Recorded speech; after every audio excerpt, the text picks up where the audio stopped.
জানো তো যখন নাকি শখের জিনিসে কিছু একটা হয় না এত খারাপ লাগে। তো হ্যালো এভরিওয়ান, আজকে আবার একটা ছোটো মিনি ব্লগ নিয়ে পড়ছি। তো দেখো আজকে বেড কাভারটা যেহেতু ধুয়ে দেবো তার লাগে বেড কাভারটা নামাই দিচ্ছি। নামাইয়া এদিকে দেখো সবসময় তো ঝাড়া হয় না, তো যেহেতু আজকে বেড কাভারটা নামাইছি তো ভাবলাম যে এগুলো সুন্দর করে ঝাড়াঝাড়ি করে হলে মানে তুষকের তলগুলো সুন্দর পরিষ্কার করে নিচ্ছি। আর হ্যাঁ, তোমরা কইছি না যে যখন শখের জিনিসে কিছু একটা হয় খুব খারাপ লাগে।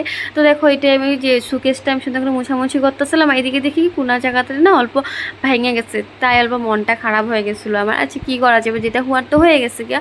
তো দেখো এদিকে আমি কাপড় টাপড় নিয়ে বাইরে গেছি গিয়া, মানে বেড কাপড় যেহেতু ওগুলো ধুয়ে দিব তো ওগুলো নিয়ে বাইরে গেছি গিয়ে, বাইরে অল্প কাজ টাজ করে স্নান টান করে আমি আয় পড়ছি। আর দিকে মা আমার পদ্ম ফুলগুলো দেখা যাচ্ছিল, জানো পদ্ম ফুলগুলো কিন্তু আস্তে আস্তে না খুব গাঢ় হয় আর মানে খুব পিঙ্ক কালার হয় দেখতে, আর তখন বেশি ভালো লাগে। আর আঙ্গ ঘরে আইসে আজকে হলো দুইজন অতিথি, আঙ্গ এক বদির দুই মেয়ে।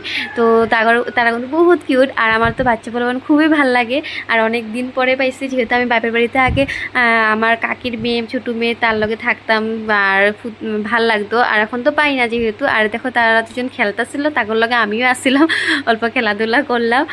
সত্যি আমার কিন্তু বাচ্চা পোলাপান খুব ভালো লাগে, আর এত কিউট কিউট কথা কয় তোমরা শুনলে হয়তো খুব ভালো পাইবা, কিন্তু এখন তো আর শুনতে পারতেছি না। আমি একটা শর্ট ভিডিও আবার দিব তোমার। এদিকে দেখো স্নান টান করাইয়া মা ড্রেস পরা দিচ্ছে, আমি এই ফাঁকের মধ্যে আমি অল্প কাপড়গুলো গুছিয়ে নিলাম। গুছাইয়া আমার রুমে আয় পড়ছে, আইয়া আমি আমার রুমে মানে বেড কাভারগুলা পাতুম আর হইলো যে বালিশের কভারগুলো লাগাইতেছি আর তাগর লগে কথা কইতেছিলাম।